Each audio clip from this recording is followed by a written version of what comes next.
This is my coal-fired model traction engine. It's a 1.5 inch scale model and it's 32 inches long and about 15 inches high. It's a great model and I really do like this. It sits on the sideboard, but here you see it running on compressed air on the dining room table.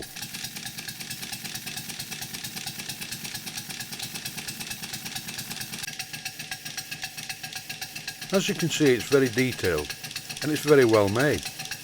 The original builder was quite an amazing engineer by the look of it. I called it Gloria. Gloria is my wife's name, and that's probably why I get away with running it on the dining room table under compressed air. Not for long though, it only lives on the sideboard. The good thing about 1.5 inch scale traction engines is that A, I can lift it by myself, and B, it will sit on the sideboard. Anything bigger than the sideboard's out of the question, then you have a storage problem.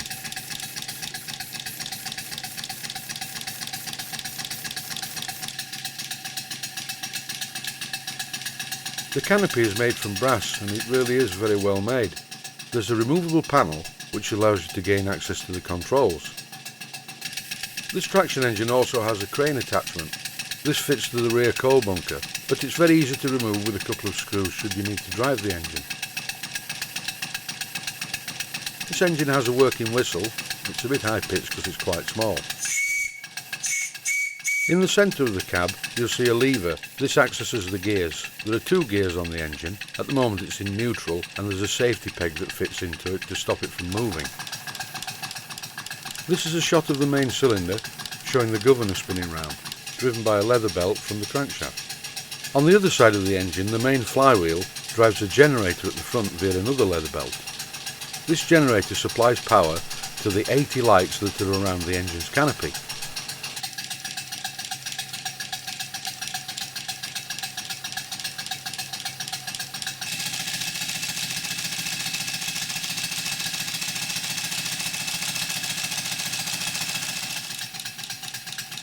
This is the crankshaft driven water pump, complete with a small bucket to catch any drips, but it doesn't actually drip. It's driven from the crankshaft via an eccentric, as you can see here. And from the eccentric arm there's an extension arm that drives a mechanical lubricator. This feeds oil to the main cylinder.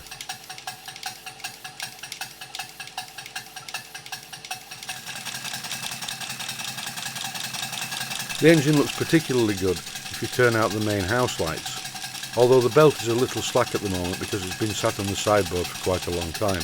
I need to shorten the main drive belt. That's why occasionally you see the lights flicker.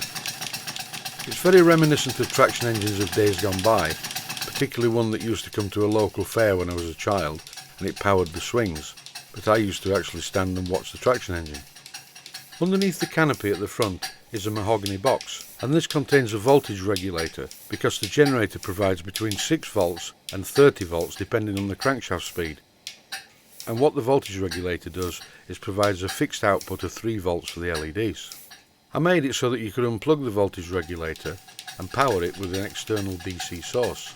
That way it could become the most expensive table lamp in the world. All the intricate lining on the model that you can see on the wheels and the main body is done with a paintbrush, which is incredible really. I could not do this. I repainted and refinished the canopy. That's done with transfers and stick-on lines. After I first rebuilt this engine a few years ago, I ran it on steam quite a few times, but in the end I had to get it out of the workshop because I wasn't getting any work done by thinking, oh, I'll run the traction engine.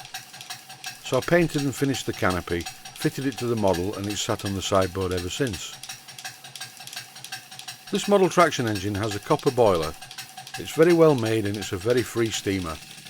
It's a pleasure to run and it's extremely powerful. It's quite surprising for such a small model.